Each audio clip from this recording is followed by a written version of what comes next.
Good evening, everyone.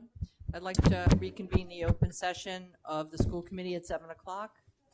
If we could stand for the Pledge of Allegiance. I pledge allegiance to the flag of the United States of America and to the republic for which it stands, one nation, under God, indivisible, with liberty and justice for all. If you can remain standing for a moment of silence as we consider the work before us this evening.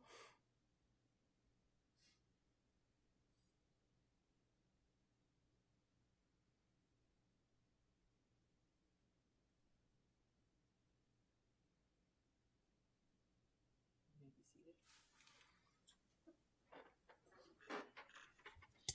And if, Mrs. Colonian, would you honor us with reading the mission statement of Coventry Public Schools, please? What about Mr. Levis? Does he want to tell us the? Oh, I'm sorry, I didn't do the safety. Yeah, I forgot. Were you getting ready to do the set? You were, yeah. I should have seen that out of the corner of my eye. So, in case of emergency, there are exits behind you to your right and left. Go through the exit, and you can exit the building either to your left or to your right. Thank you. Now, I'll proceed. thank you.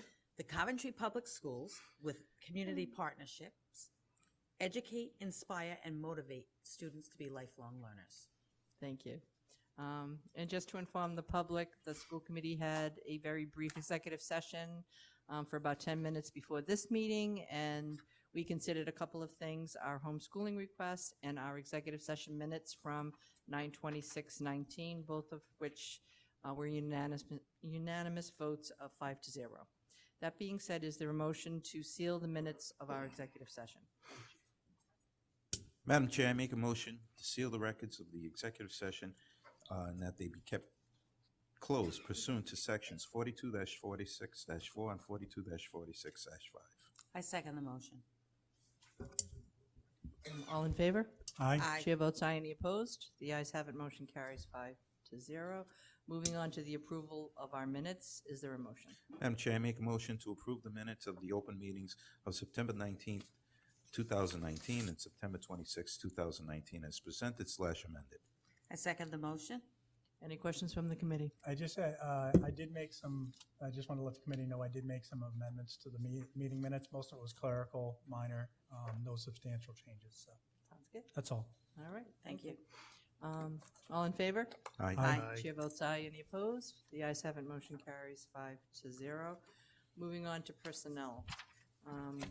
Mr. Levis, did you want to speak to any of these? Just as stated. Okay. Is there a motion to approve the resignation of Tara Seepy, maybe? Yes, Madam Chair, I make a motion to approve the resignation of Tara Seepy, 4-hour/day teacher assistant intensive support at Weston Coventry Elementary School effective October 11, 2019. I second the motion. Any questions from the committee? Hearing none, all in favor? Aye. Chair votes aye. Any opposed? The ayes have it. Motion carries 5-0. Moving on to Mary Elizabeth Gardner, classified appointment. Is there a motion? Madam Chair, I make a motion to affirm the recommendation of the superintendent to appoint Mary Elizabeth Gardner, 4-hour/day teacher assistant inclusion at Allen Shawn Feinstein Middle School, retroactive to September 30th, 2019. I second the motion. Any questions from the committee? Seeing none, all in favor? Aye. Chair votes aye. Any opposed? The ayes have it. Motion carries 5-0. Moving on to Jennifer Randall. Is there a motion? Madam Chair, I make a motion to affirm the recommendation of the superintendent to appoint Jennifer Randall, 3-hour/day teacher assistant pre-kindergarten afternoon at Washington Oak Elementary School, retroactive to October 2nd, 2019. I second the motion. Any questions from the committee? Seeing none, all in favor? Aye. Chair Aye. votes aye. Any opposed? The ayes have it. Motion carries 5-0. Moving on to Michelle Yeadon. Madam Chair, I make a motion to affirm the recommendation of the superintendent to appoint Michelle Yaden, 4-hour/day supervising aide at the yard at Washington Oak Elementary School, retroactive to September 30th, 2019. I second the motion. Any questions from the committee? Seeing none, all in favor? Aye. Chair votes aye. Any opposed? The ayes have it. Motion carries 5-0. Moving on to Joan Scalisi, is there a motion? Madam Chair, I make a motion to affirm the recommendation of the superintendent to appoint Joan Scalisi, 3 hours day teacher assistant, pre-kindergarten afternoon at Washington Oak Elementary School, effective October 10, 2019. Mine says October 7th. Oh, wait a minute, I'm sorry, I'm on the wrong one. Okay, okay, You're good? yep. Second the motion. Any questions from the committee? Hearing none, all in favor? Aye. Chair votes aye. Any opposed? The ayes have it, motion carries. Moving on to Kelly Hug, is there a motion? Madam Chair, I make a motion to affirm the recommendation of the superintendent to appoint Kelly Hugg, 6.5 hour day teacher assistant, intensive support, life skills at Tioga Elementary School, effective October 7th, 2019. Second the motion. Any questions from the committee? Hearing none, all in favor? Aye. Chair votes aye. Any opposed? The ayes have it, motion carries 5-0. And finally, Lisa Archibald, is there a motion? Madam Chair, I make a motion to affirm the recommendation of the superintendent to appoint Lisa Ashenbolt, 6.5 hour day teacher assistant, one-on-one, life skills at Coventry High School, retroactive to October 1st, 2019. I second the motion. Any questions from the committee? Seeing none, all in favor? Aye. Chair votes aye. Any opposed? The ayes have it, motion carries 5-0. Moving on to the public agenda, and for the citizens gathered, the remaining agenda items are open for discussion by the public. If there is a vote or a motion made before we take the actual vote, the public will be allowed to express any opinions or ask any questions. That being said, we can move on to number 7, discussion of the field trip, and there was reference number 3. I just want to say, I spoke to the, through my secretary, just letting them know that they didn't have to be here. This is a trip that's been before, but if you have questions, I'll be more than willing. But it's fully funded, that they've done the fundraising. And so I would like to just recommend that you approve this field trip. Okay. Any questions for the superintendent? Are we ready to move? Mr. Florio, would you like to make a motion? Madam Chair, I make a motion to approve a field trip for the girls volleyball team to travel to American International College in Springfield, Massachusetts, from October 13, 2019 to October 14, 2019. Second the motion. Are there any questions from the citizens gathered? Seeing none, all in favor? Aye. Chair votes aye. Any opposed? The ayes have it. Motion carries 5-0. Moving on to number 8, threat assessment team policy, first reading, which was our reference number 4. You want to start that? Sure, I'll just start. First, I want to thank Mr. Pearson, Councilwoman Dr. Dixon, Mr. Cowart, and Mr. Anderson for putting this together. I had shared with you before the statute, the regulations that were put forth pertain to the threat assessment, the requirements of the state. So our policy subcommittee worked a couple of meetings to put this together. It aligns, it's our attorney, Mr. Anderson, feels that it's very comprehensive. It includes our mental health workers, individuals that know in terms of the threat assessment team, individuals that know the child. It also includes the police. I had shared with the committee tonight and some of the committee members, there was a question from the ACLU questioning just some of, they put forth some questions pertaining to, the policy and their recommendations. And we had our policy subcommittee before this. And I just want to say to Mr. Pearson and Mr. Cowart were there that our attorney thinks that our policy is very comprehensive, and he recommends that we go forward with the policy. But if anybody has any concerns, then again, Mr. Pearson and Mr. Cowart are here if you have specific questions that I can answer. And I know this is the first reading, but I think when we do come back, if there's any changes, we'll come back. We'll also talk about, even though it's not part of the policy, I can share with you in terms of what the process will be and how we'll pull this together. Were there any questions from the committee? Any comments, James? Go ahead. Yeah, I just spotted something we have to, under the reference section on the first page of the policy, there's a notation there. We need FERPA? Yeah, we need to clean up the FERPA reference. Correct. Other than that, that's the only thing That's just a question for Mr. Anderson in terms of how we, correct, so. Okay, are we ready to motion? Madam I have a Cha- motion. Madam Chair, I make a motion to dispense with the first reading of the Threat Assessment Team Policy, parentheses, JLDB, as presented / amended. I second the motion. Any questions from the citizens gathered? Concerns? Seeing none, all in favor? Aye. Chair votes aye. Any opposed? The ayes have it. Motion carries 5-0. Moving on to item number 9, the school committee consent and agenda discussion. So, Mr. Levis, I assume you wanted to take that as well? Not really, but I'll start. You can start it. Patriots at 8:20, just a reminder. know. Right on So schedule.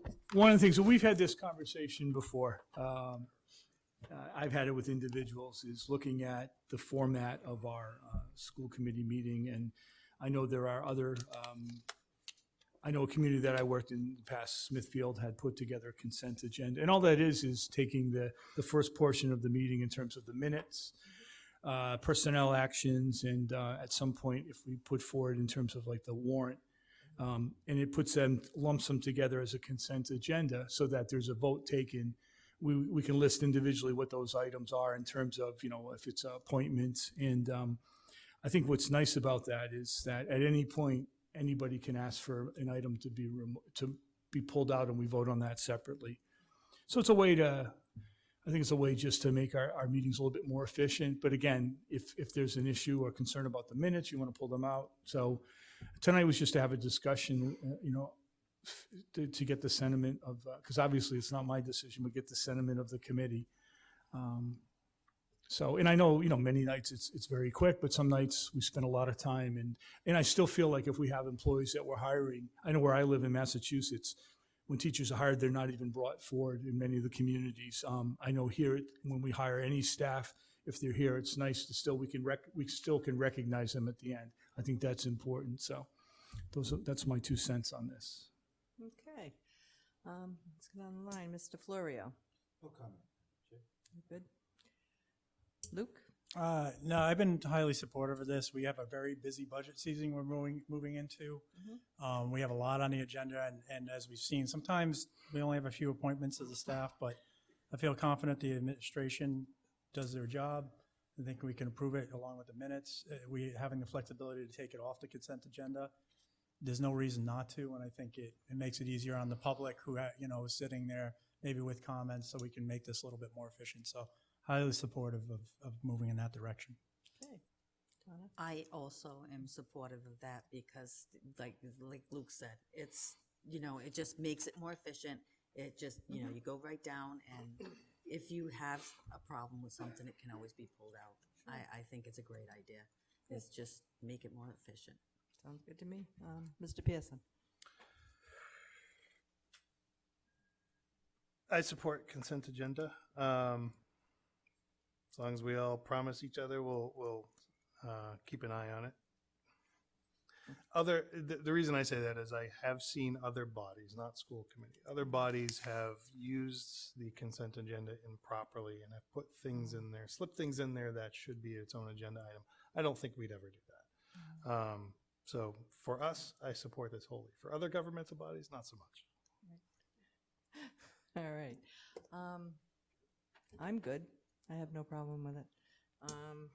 Were there any, did you want to follow up? No, I just wanted to respond to Mr. Pearson, and I believe people are aware, but every agenda that we put forward, we run by both the chair, but also our attorney, Mr. Anderson. So I'm very confident that he would, if we put even the wording, he'll come back and, make recommendations. So I feel very confident, as long as he's our attorney, that we get excellent advice. So I don't foresee that we'll be in that situation. So that's all. Just to add one thing is I have asked, and superintendent has acquiesced. We had asked before the computer hacking, and I know that threw a loop and things, but to get our packets a little earlier, so everyone has a chance to look at the minutes a little earlier, look through the packets, and if they want to pull anything out, they have plenty of time to do that. Any member at any time, in accordance with Robert's rules, can pull something out on the floor. So I think that'll work. Works for me. Anything from the public? Concerns, questions? Seeing none, I guess we can move on. And that'll be our next, that'll be our format from now on. Moving on to number 10, also about format.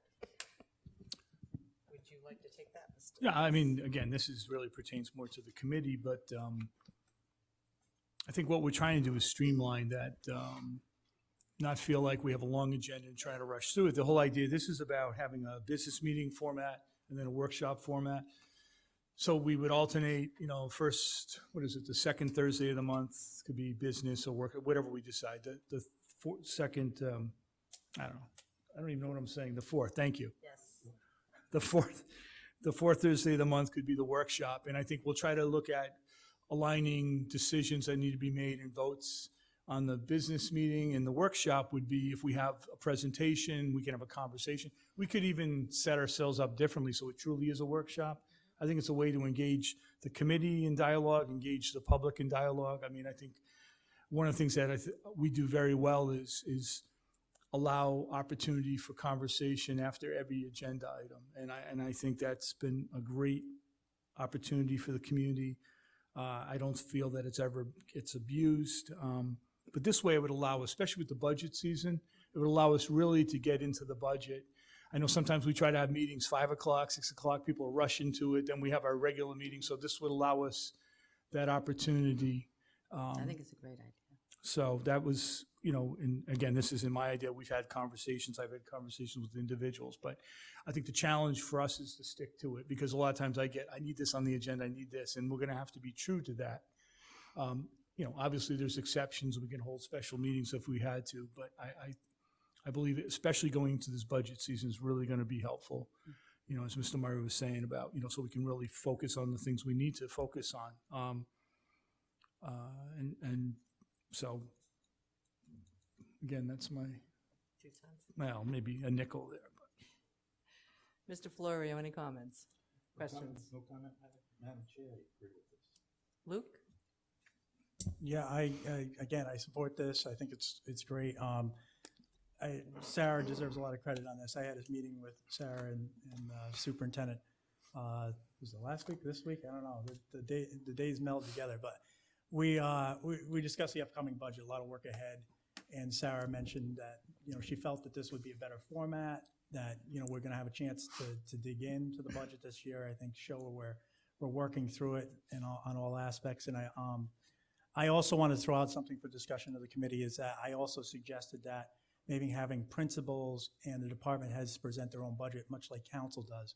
Because one of the things that I felt a little left out of the process was that I don't have a chance to actually ask questions and dig in a little bit into the budget. And it's not to hammer the individual building administrators, but I want to understand what their needs are and for them to somewhat defend their budget or explain where they need more resources. Can I just say that it's probably a better topic for Oh, okay. FY21 budget discussion? Okay, I can Just, move that down. It's just, That's a, yeah, but relating to the format is I felt like that was a better format to maybe do something like that, where it was a discussion, we could sit at a table, as opposed to just having to sit in front of us in this format, which would be the typical council format. So we could discuss it more in the next agenda item, but anyway, I do support it. Donna?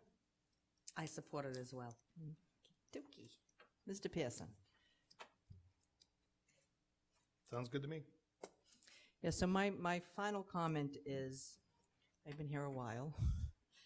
This idea has certainly been presented in the past, and depending on the way the work comes out, it really hasn't been stuck to. So I guess my only concern is, I would think that the business meetings, the first meeting of the month, would be briefer, because we wouldn't be doing as much. Second meeting in the month, I get the whole need for budgets and that there should be separate, or maybe even during budget season, maybe that's all we're gonna be able to talk about. I'm not sure. Because I personally think the work session items like curriculum revision, there's so many things that we get presented on. even just our scores, whatever. Hopefully we'll be able to get it all in, but the reason the format has gotten confused over the years Muddled. is because there hasn't been enough time to do it all. Granted, maybe we don't have to do it all, so that's the other thought, and maybe during budget season, we really have to focus on budget and just do work sessions on the budget. We'll see how that goes. But I don't want to lose some of the stuff that we learn about on the sort of the philosophy of what we're doing in our classrooms. Because I can't say that the presentations we've seen have not been something that I was not interested in. And so I don't know how it'll all work out. I'm almost thinking that we're going to maybe need more meetings, but that's just me talking. So again, I know there are other school committee across the state that literally only do business. They never hear anything about what's happening in their schools from a curriculum point of view because the people sitting at the table don't want to learn about any. They want to come in, do the business, and leave. Some school committees only have one meeting a month. How they get everything done or know anything about what's going on in the schools, I don't know. But so I'm certainly willing to go along with this and play it out and see how it works. But I do think that we have busy agendas for a reason, and I'm not sure what we're going to have to cut out. So that's I just have a my 2 question. cents on that. You know, as you were going through that and everything, and, you know, now that I think about it, like, our meeting would have been really short today. Yeah. And then we could have had like a 4-hour meeting on, you know, in 2 weeks. So, and I get what you're saying there, you know, maybe you can. I think the business meeting might still have to have maybe a celebration. I wouldn't want that to go away. I don't know how we'll make it You'd work. have to but, put some you know. filler. It has to maybe say it has to at least last 1 hour, Yeah. you know, so. I don't know. I don't think it'll be an issue lasting an hour. I think that, and again, we can have more conversations about what we deem in terms of business, but I look at, like, when we do presentations, I look at anything that that there needs to be conversation, discussion should go to the workshop meeting. That's how I look at it. I don't see, to me, it's all important like that. I'm not looking at this as a way to streamline, to eliminate. No, I'm looking at it as a way to really do diligence. I feel we definitely have to have, like, I want teachers to come and I met with a high school teacher yesterday and just telling me about doing RTI and intervention for like 15 minutes maybe. And it's what I needed to hear. And I'm saying to him, like, this is something we need to bring to the school committee because we need you to understand. And that's why I keep going back and saying it. And I know people are busy, but I'd love for you to shadow a student in school because this is, this is where we put our money and we need you to advocate for that and have that understanding. So I can tell you, as long as I'm superintendent, the last thing we'll do is to cut things out. But I want more, maybe more quality conversations. I'm hoping that the workshop, because this isn't conducive. We did this because this is public. It's a nice place. It's streamed, but it's not conducive to dialogue. Somebody who comes up has to stand on the podium. It's very formal. It can be intimidating. So I'm looking at setting things up for workshops differently. Well, my You're comment on that is when we were over in the annex, we've been in definitely Yeah. different places where Yeah. we've been on the No, same this is, level. yeah. And there still is lack of, I mean, So we'll try to facilitate that. I think that's what I'm saying, is we're going to try to facilitate that dialogue. Doesn't mean that we just talk to talk, but right. giving people an opportunity, including the community, I think that's And that's on us too. I mean, we have to Yeah. be willing to talk across the table, and I agree. The content doesn't have to change. It's just that some of our presentations are a little less formal, and maybe it is like when the Substance Abuse Task Force comes, maybe it becomes a little bit more of a work session environment where we're actually thinking through some of it and contributing, as opposed to saying, thank you very much, go sit down. It may be more conducive to a dialogue on how do we be a productive part of what you're trying to do. And I think that's why I'm more supportive of that format. I feel like sometimes I sit up here and I listen to it and I just feel like we're kind of, okay, we're on one side of the table and they're on the other. And I think if we're gonna truly embrace school change and moving forward, we need to come to the table together to figure this out. And we have a lot of challenges coming up. And this necessity of school construction is a great spark and catalyst for that. But we have a lot of other things going on that I think this format works well for. So I agree with the superintendent. I don't think it's a format. I don't think it's a content change. I think it's just how we work the content into that format and balancing it. Maybe we look, instead of just looking agenda to agenda, we have to maybe plan out a couple agendas ahead and thinking about how we rebalance that. So maybe there's just one too heavy. We've got to slide some stuff to the other agenda and make it work. And that's going to be, I think, obviously I haven't been around as long, but I just, through my own business sense and having, similar type interactions, that's how I kind of see how this could work. So, Madam Chair. We're still going to stream the workshops, is that correct, Craig? Oh, yeah. And I'm just on, That's it's up why to, I Yeah. think it should it's be. up to the 'Cause committee. I'm otherwise- just saying it might be more conducive. They did that when we did the necessity for school construction. So, and here's the reality, nothing's forever. We can change, we can go back, I just feel that if we try to just make this a win-win, right? If we try to work so that we have a meeting that is pretty clear, cut and dry, as much as things can be. And then we have a meeting where it's really more conversation around topics. I think there's some responsibility on the committee, there's responsibility on me in terms of how we structure the meetings. I think the idea, planning out, looking ahead, we've done that with necessity for school construction. We'll be doing that at the next meeting. We'll present an intense calendar around the budget. So, I'm all for trying it. I mean, I have no problem with it. I do think that during the budget season, we probably should consider more meetings, quite honestly.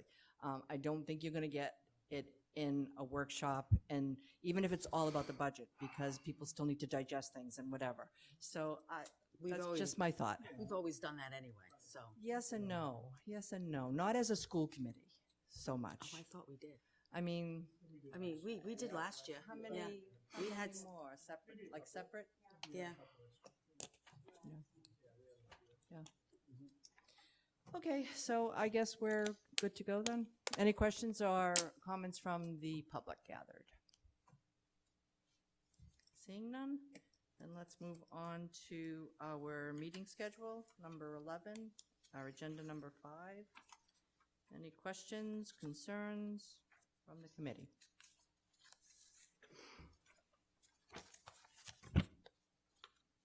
The only conflict I saw, I just happened to, I put them all into my calendar, and the only conflict I did see was with the high school awards night. Senior awards is also on May 14th, I believe. So I don't know if that's a completely in stone schedule, so that would have to. Is what? Yeah, well, then we won't be able to, or we'll have to change ours, or, yeah, okay, I think we should do it because, so people can attend. yep. Did we want to make an attempt to do that now, or come back with that? What's everybody's thought? You want to do it the week, so that's the first meeting of the month, so is there the Thursday before? That'd be the 7th, May 7th. Yeah, I believe, so.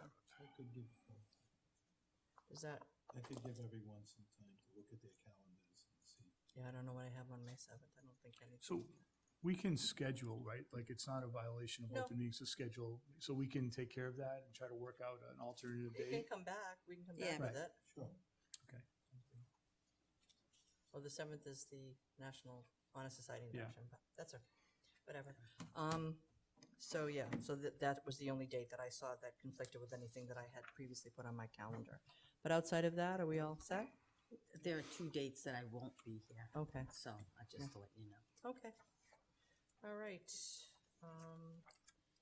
Any other discussion on that? Any other concerns? Anything from the public? Nope, I guess we're good. To go to the budget discussion for FY '21. Want to start that? Yeah, So part of this, once the town comes out with their budget calendar, which they're supposed to approve on Tuesday, we'll come out with actual dates. And we'll consider additional meetings. Obviously, we'll have to negotiate that. Just want to say, we recognize, obviously, this is going to be a challenging budget season.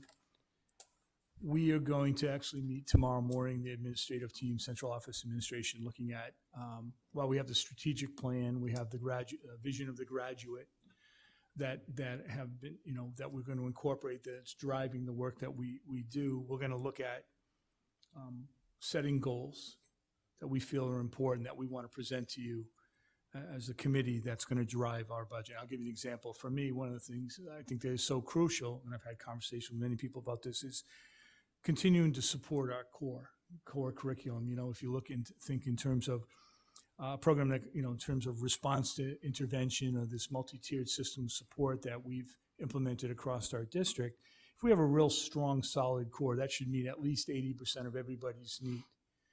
And so we've been doing a lot of work. Many people in this audience have been doing a lot of work on the core, doing curriculum work. The high school's doing some work around their response intervention, their MTSS with CLE. We have a lot of work that we'll be doing around social emotional learning, because that's just as important. We have the Redound Foundation grant on trauma informed. We have a lot of other things going on. The high school's working on kind of a quasi PBIS model that they'll be implementing. We have work that's going on all of the district. So we know that's important. We'll be setting some other goals and talking about priorities. We know technology is important. We also know professional development. We talk about putting our money into our people, and our people do all the work. But how much, other than doing curriculum work and some small grants we get, how we invested in them? And so that's something I think, and again, I'm just speaking for myself. We haven't spoken yet. We're going to meet tomorrow, but I feel like we really have to look at professional development, knowing all the challenges we're going to face. So that's part of what we're going to be working on. And, and then thinking about how are we going to get people engaged early on in the process. We know we can't wait to the very end and defend our position.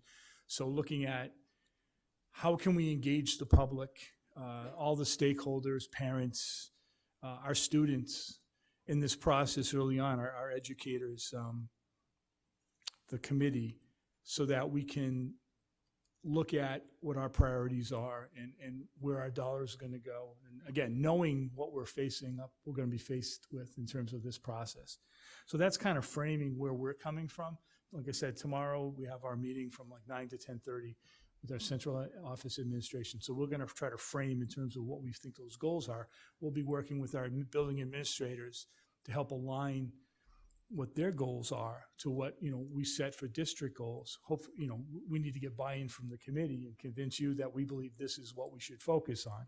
And then, as Mr. Murray had said, looking at what's the best way for us to present the budget instead of just giving you a binder, saying, do you have any questions, going through. So we haven't met with our administrative team yet, but I think one of the things that Mr. Murray had talked about, and where I had worked in the past, both with many communities, that we would work with our building principals and our special ed department, technology, and as we present the budget, have them highlight the key areas, and then so we could do that early on, so that informs, so it isn't just a bunch of 32 or 36 COA digits, and again, doing that as soon as we can do that, knowing that we have to have time to build budgets. Sarah will be distributing the budget information to the directors and the principals very soon. So that's kind of just framing where we're coming from. Again, knowing that we're going to have very, very challenging situations. And, Ms. Patno and I were having a conversation earlier today about, I think one of the things was like, despite everything, we haven't really run deficits. But we're also implementing practices that we haven't. Like in the past, we've borrowed from our healthcare fund, like over the course of time, $1.2 million. That's created a structural deficit in other areas. So these are practices we're not doing. And we're working aggressively with our food service because we've run deficits there. We finally paid off a debt of $400 and some odd thousand dollars that we've carried. So we're doing things different. We're moving forward and moving away from some of the balls and chains that have been holding us back. But and we've been very transparent about that. So I think we've implemented different procedures and practices. But we want to make sure that at the end of the day, no matter what we face, we still have a responsibility to every single student and keeping that laser beam focus on them and keeping it on all students, And so that's our charge. It's a lot, and again, to not be overwhelmed with knowing that we've all said this coming year is probably going to be more challenging than last year, right? But we still have a responsibility and we have to work with everybody. But like I said, the last thing I'll say is that I've been so impressed with our community, our school community, our educators. If people didn't have a reason to fold this year, right, with everything that happened, and if you go into our schools and see it's challenging. I was in the high school today, and it's freezing in one classroom, and they're putting out a spreadsheet so that people know where there's free classrooms so they can move out of their 98-degree classroom into a classroom that's comfortable, right? I mean, this is daily occurrence that happens. It's not because somebody's not doing their job. It's because of this is our reality. So we have to keep all this into consideration as we move forward. So that's my 37 cents on the FY21 budget. But we want to engage the committee. I want to engage the committee early on. We want to engage the population, the community, all stakeholders early on, as early as we can. So that's our plan. First things first, tomorrow we meet and we set some goals that we feel are really going to be drivers and levers for this budget. So. So I guess we'll go down. Any questions or comments? Mr. Florio? I think Mr. Levis is being very proactive. I read about an event that the Senior Citizens Center is doing, a prom night, with a friend of mine who's 89, and his girlfriend is 81, and they're going to the prom. You mean there's still hope for me? Yes, there's still hope. And Mr. Levis is working with our seniors along with Rob, with Robillard, to use our students at the Culinary Arts Center to cook meals and do different things. And that's how you build support. And that's how you get the senior citizens out, because you do something for them. But you're doing that all over. And I heard that another thing would be to have women's hair done by the cosmetology unit, and having their manicures done. Men's hair too. Yes, I mean that's where you build support, Mr. Levis. And you're doing the right thing. So it's going to be an interesting year. That's all I have to say, Madam Chair. Thank you. Mr. Murray? I appreciate you setting up the goals in the large picture, because I think we need to buy in on that. It's basic math, right? We are, anyone who can scribe it on the back of a napkin knows we're going to run into a tough situation this year. And, we know going in, so we're a lot, I think we're going to be a lot more prepared going into this year, where we're kind of having maybe a different approach, and I think that's great. And I think we're just going to have to, all of us are going to have to work as a team, not just to look at the budget numbers, to really think how we solve the long-term structural problems for the district, and make sure that we can pull out of this for stability for the district. Because, last year, I think the biggest takeaway from last year is we can't keep going through these unstable cycles where we're laying our teachers that we rely on off every year, then just expecting them to come back and like everything's just fine. And that's not okay. And it falls upon us to make the tough decisions on how we create that stability, and it's not an easy call. I know I'm excited about efforts like the solar effort that we're working on to maybe drive down some costs, but we need more of those types of solutions that will, help us resolve it over the long term. So Maybe this new approach will help that. I appreciate the fact, I will say, in my short time on the school committee, I can say the administration has done a great job of not just patching holes like they've done in the past, where it's like, we'll kick the can down the road, we'll borrow some money, and we'll just make it work. And it'll be somebody else's problem in years to come. And this administration has taken the approach of, let's solve those problems. Let's try to shore up what we have. And then we're going to have to make some tough decisions going forward.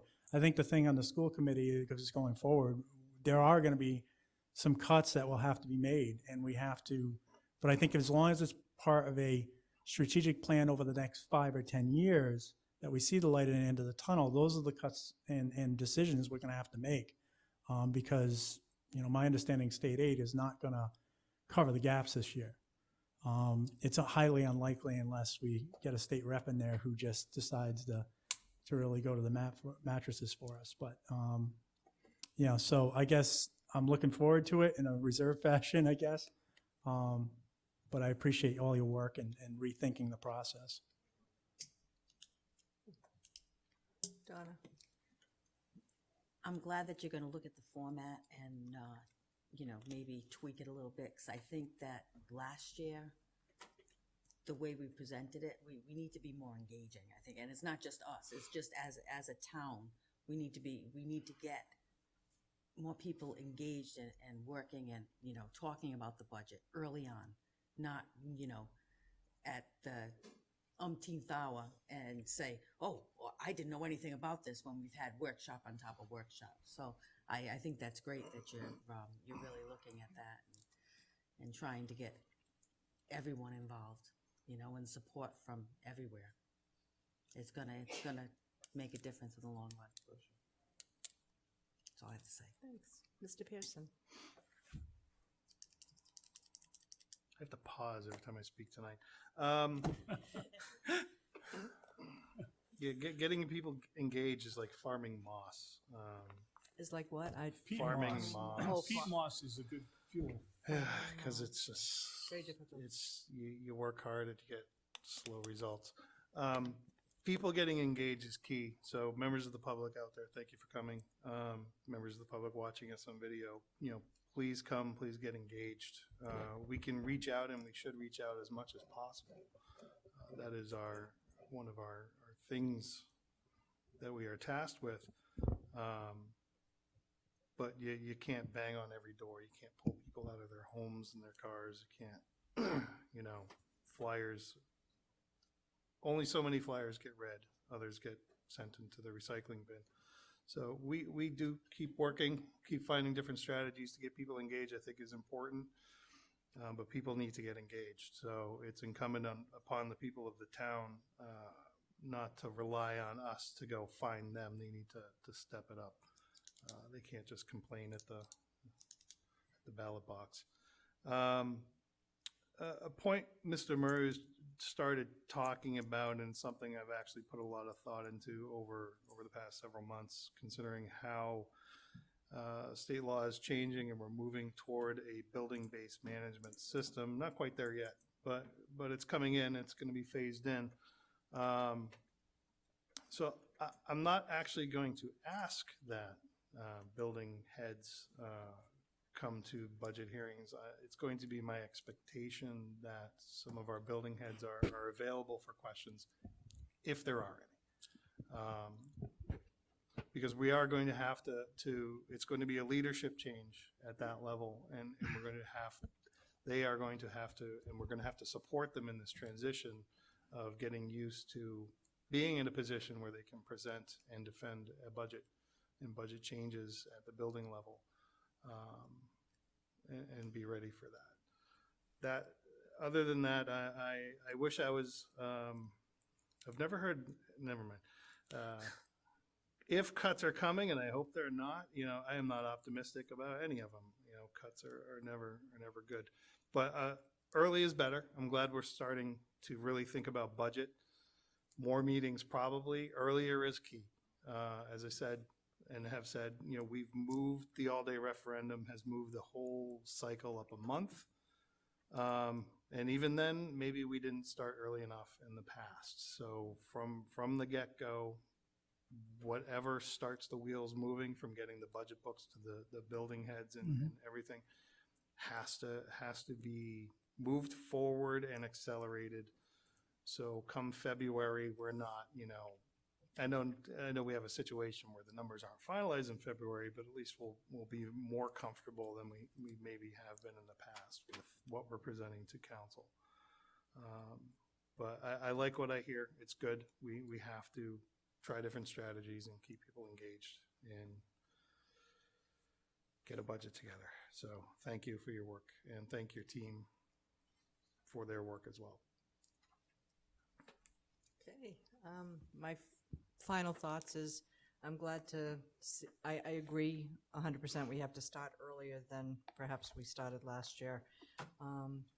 And the more preparation we do, the better off we'll all be. I sort of like the idea. It'll be interesting to see when we go out to the schools for the building initiatives, how engaged the public is with that. I've always been a proponent of perhaps bringing the budget out to the schools as well. If people can't find the time to come to town hall, maybe going and being an agenda item on the parent organization meetings might work in some way, shape, or form. And I also agree with this new building-based sort of management style that we're going to slowly but surely get put into, which I don't think we really have a clear idea exactly how that's going to actually roll out. Just because law changes doesn't mean it actually is done, as we all know. So some of our districts are going to be much better at doing that building sort of based kind of management. Other districts are going to fall miserably. They won't be able to do it. I don't think that the principals in some of our schools across the state have any capacity to do what the law is asking them to do. And the professional development that needs to ramp those people up is not available, and we don't have the money. So I think in Coventry, we're in a pretty good place, quite honestly, because I think our school leaders are exceptional.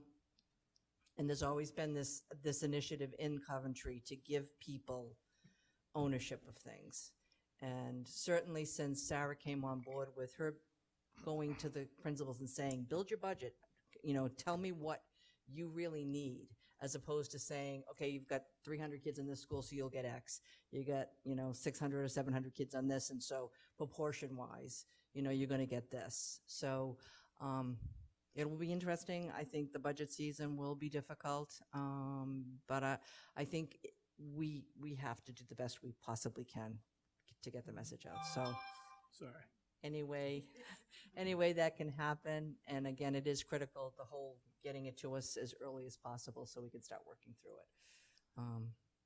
And that's all I have to say is did you want to follow up? No, I wanted to say thank you for Member Pearson for calling that out on the building-based management, because that is a important thing I really wasn't thinking about on the budget, but I think it's something that we do need to support them, and I think it's a good point.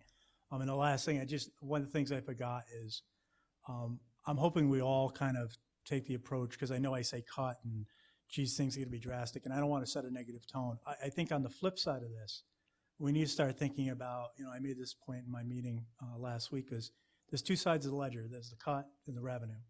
And we need to really start thinking about how we start building our system to a more sustainable agenda, not only through the cuts, because we can't cut our way to prosperity, is how do we look at the other end and start thinking creatively on how it's very difficult in the school district to revenue generate, but there are ways to reduce bleeding and be strategic in our decisions that does revenue generate. And I know that's very difficult. It's not a private business.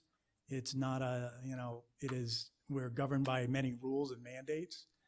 So it's much more difficult than even, a lot of people on the town side say, well, can't you just? No, we can't just, because we're mandated to do certain things. But I do think that working together and thinking creatively in these work sessions, that we also need to be thinking and working together of saying, how do we revenue generate? How do we get unburied in this situation, because we're not alone. Every school district's going through it. That's one of the things I'm looking forward to, is really thinking through the problem, and hopefully we can all contribute and really come out with some great ideas out of this year. So I think we owe the public that after last year. And we owe our teachers and administrators that. go I ahead. just Go had ahead. one more comment about all of this, and that is, we have sustained some serious cuts over the years. To the point where I suspect there are some school districts that are much better funded by their community.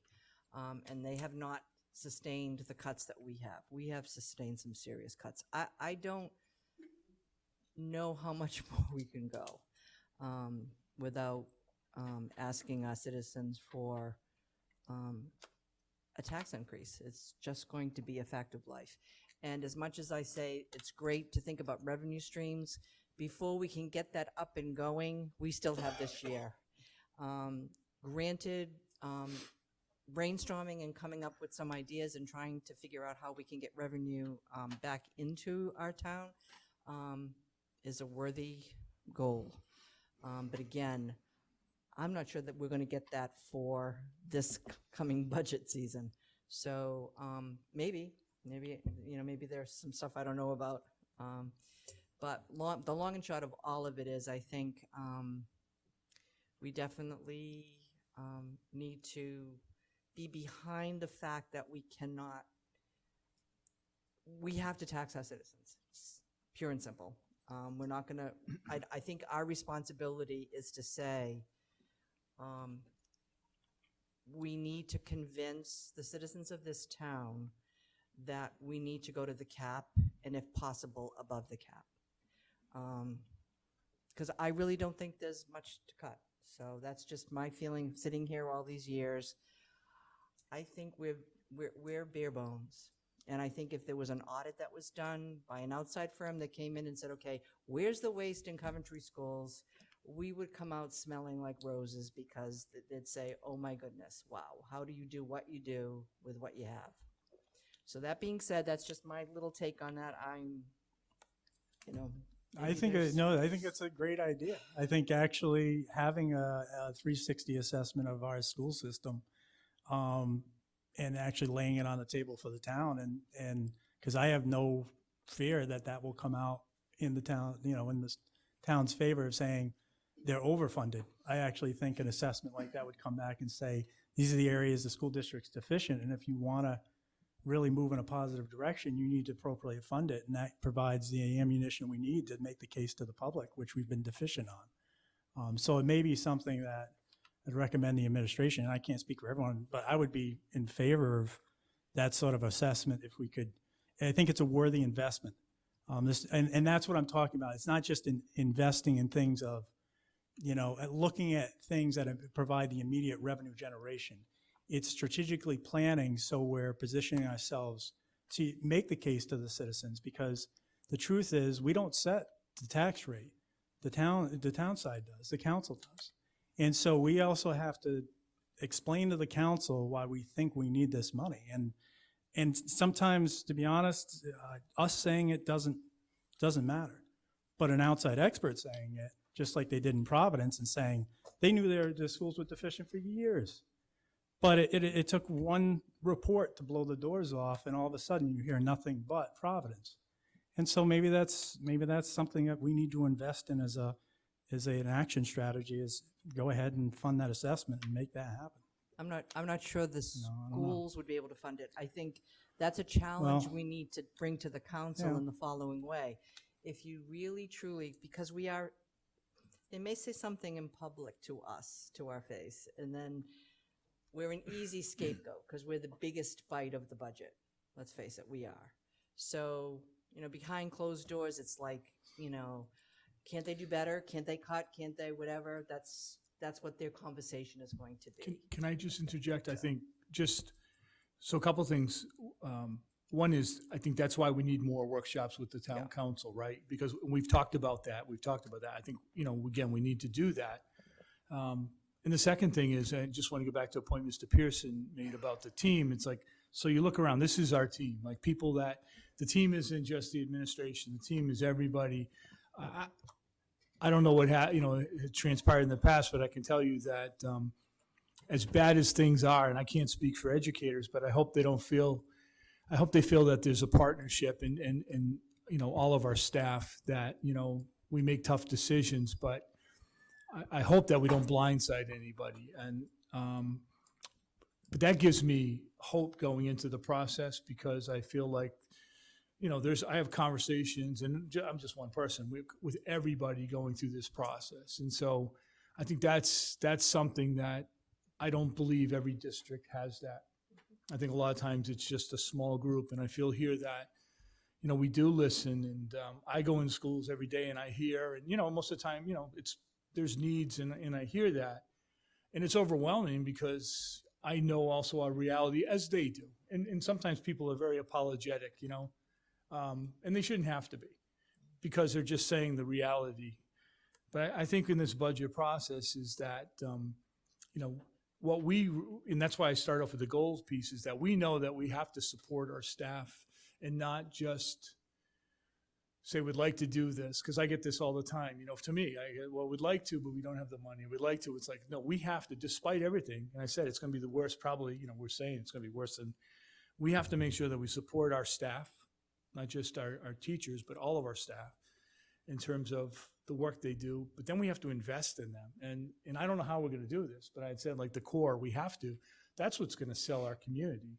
It's if every parent feels that every child is getting what they need, then that's what's going to sell. That's your point, stopping the bleeding. But the other piece is we have to invest. I can no longer just keep saying that we don't have the money. That, like I'm in the high school today, like I said, it's frustrating. I can't tell you how frustrating it is for me knowing that people are in 98-degree rooms and there's not a lot we can do other than maybe find a way to go in and shut the electricity off, which is probably illegal, right? I mean, it's very frustrating. And so, as challenging as this budget process is going to be, and as challenging as the necessity of school construction process will be, we have some opportunities at our hand, Again, my simple thing for families in Coventry is that every parent can dream about their child. I think it's very simple, but we know that doesn't happen right now. They don't feel so. That's what's going to drive this. That's what's been driving the work that we've been doing and the work that we've all been doing. So, as challenging as it's going to be, it's an opportunity too. So there's a lot more to come to it about it, but the team is us. Like we're in this together, and I hope people feel that way. And I've said that I will not, I won't be sitting here because I will not be in that position where I have to look 380 some odd people in the eye. I'm just not going to do it, which sets me up because now I got to figure out what are we going to do? But I'm telling you, I won't be in that. I'm not going to be in that situation. So I've put myself in a position where now what am I going to do? Right? But we got to do something because just can't go through that again, knowing all the challenges. So on the record. Okay, is this anything from the public before we move on? Yep. I've heard a lot of good things from other people about making a plan, making it happen, doing more, reaching out, everything everybody realizes. So I appreciate that. I want to thank you all. And maybe this is a small challenge that your first workshop, whichever is coming up next, that those plans become action. Because last time I think community people did way too much because they wanted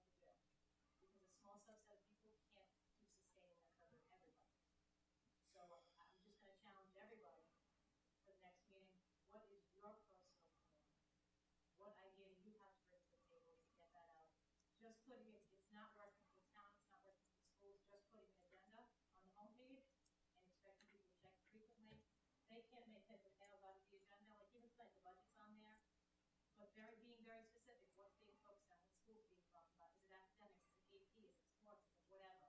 I think we could do a more transparent job of letting them know what we're talking about when, and finding out how to get it out there better than just putting it out there. So that's my 2 cents. Thank you. Anyone else? Okay. All right, so we have a challenge. Moving on to number 13, which is the discussion of the Tioga Elementary school sewer connection. Mr. Levis, I know it was in our packet. Yeah, it's in the package. Just so it was brought to my attention that there was conversation at, I think, a zoning committee and then on the agenda for the town council. I know I had shared with you the specific date, and you could watch the video. All I'm going to say is that this whole process was initiated by the town. I know it was initiated by us years ago, but I'm saying years ago, it could be 10, 15 years ago, whatever. All this does is we have permission from West Warwick that if we so choose at some point that we can tie into the sewers. And there's a lot more to it than just that, but my if and when that would happen, if we need to at some point, then that conversation would come before the school committee first, and we could have a more in-depth conversation, because there's many variables. If you go through the packet, there's many variables. But I would consider it being negligent if we didn't have permission, because the best way to describe our septic systems, we have 2 there, is they're tired. So all this does is puts us in a position that if we so choose to, we have permission from West Warwick. That's it. We would have to come before the committee. The work that would be done to connect would have to go out to bid. You would see the bids and have to, we would make a recommendation. But for us not to do this, I think would be negligent, because if the systems fail tomorrow, and we don't have this, what are we going to do? I mean, and we face this in a lot of situations, but I feel that that's the situation here. I don't want to get into any of the conversations that took place. If you watch the video, I just want to, and I'll take some responsibility. I could have shared something with you as soon as I was made aware. I could have put in one of my weekly notes, but I really believed it was much to do about nothing, and I still kind of do, other than I could easily inform the committee. But I wanted to do it publicly this way than put it in notes, because, and I think I did in one of my things I said, we talk about it, just because this is not trying to pass something over on somebody or this just puts us in a position. I have Mr. Martin here if you have questions. I gave you the packet that was given to the council members. I had requested that, they gave me that, so that's it. We're doing absolutely nothing other than we have permission from West Warwick and to tie into their sewer system, and we have permission from an individual that had put the development there, which that sewer line now comes up close to Tioga. But nothing would be done without going before the committee, especially knowing all the variables and everything I know about historically about sewers in Coventry. I'd be, crazier than I am now to not try to present that to the committee up front. So that's it. That's all I have to say about it. But Mr. Martin's here if you have questions for him or. Any questions, Mr. Florio? I just have a couple of comments. There were 2 things when Mr. Levis was first hired that I spoke to him about. One was Hopkins Hill with the big sand mound over there, and the concern that I had about sand going into the schools and bikes going up and down. I'm sure James had some concerns as well, because he represents that school as well as I do. And my other one was Tioga Elementary School, because they had at the end of the year they have what's known as I think it's like a fair day, and all the kids go out there and there's trampolines and there's games, and except for this one section, that's, as you drive in, it's on the left-hand side. And I saw the principal and I said, why? And it wasn't Dom. And I said, what is that? The stuff was bubbling up and it was kind of disgusting. And she said, that's our septic. And I said, you still have a septic? She says, yeah, and it doesn't work.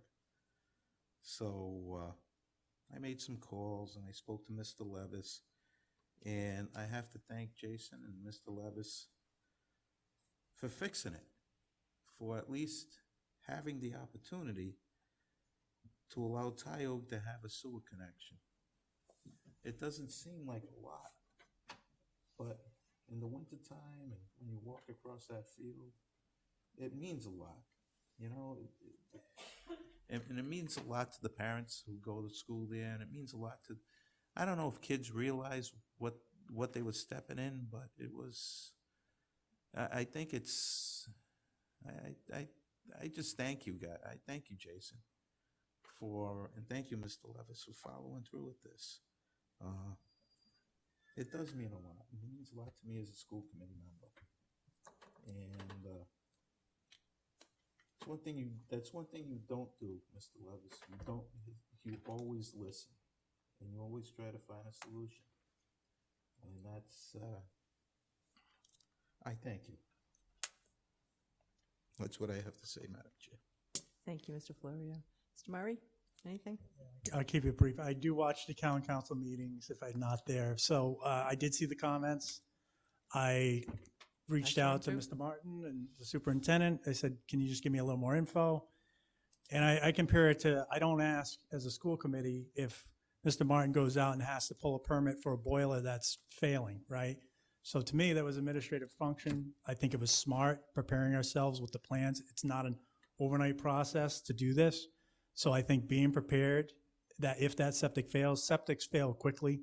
If that backs up, we need to be prepared to spend the money to make that tie-in.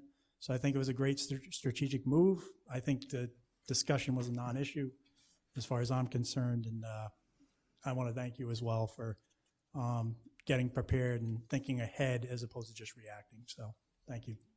Great. Mrs. Clooney? I just want to say, I think it's great that you were proactive because my kids were in Black Rock when their septic system failed. And it was not pretty. And it took a long time for it to get fixed. So I think it's great. Mr. Pearson? Just a quick question. So as part of the application process, it looks like there were some permits issued. Do we know if those permits have a sunset date or there's just open? Yeah, All right, okay. That was it. we can follow up, though. Cool. That's all. All right. Anything from the public? I have nothing, so I guess we can move on to the superintendent's report. I'm sorry, what? I won't jinx myself by saying I'll be brief. So I'm going to jump right to necessity for school construction. Just that on the agenda for Tuesday night, the council has the building committee. So we're hoping that, my understanding is that they'll be doing interviews before the council meeting and hopefully appointing a building committee that evening, which will allow us to move forward with the process. I also have, we had shared with you dates for necessity for school construction. So I'll be getting a flyer, working with Studio Jade, a one-page flyer, but to put out so we can distribute, send out to all stakeholders in this community that will share when the dates are. We've put up a link on our website. There's more to do. Ms. Bacon had a great idea of making sure that we put things up publicly. So I'll work with Mr. Murphy to make sure that we get our documents up there. We have some right now. But I want to make sure they're user-friendly too. I was informed, Mr. Pearson was telling me about the police station and their website that they have. So the new police, and I haven't looked at that, so I will look at that.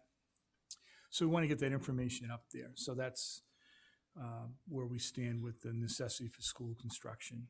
So, and I had something for school safety, but I totally didn't write it down. And Okay, so I'm done. all righty then. We can move on to citizens' comments. Are there any comments from the citizens gathered?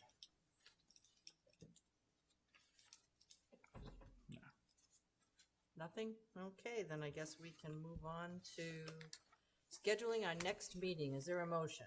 Madam Chair, I make a motion that the next meeting of the school committee be scheduled for Thursday, October 24th, 2019 at 7 PM at Coventry Town Hall. I second the motion. All in favor? Aye. Aye. Chair votes aye. Motion carries 5-0. Is there a motion to adjourn? I have 8:10. Madam Chair, I make a motion that the meeting be adjourned at 8:10 PM. I second the motion. All in favor? Aye. Aye. Aye. Motion carries 5-0. Thank you all for coming.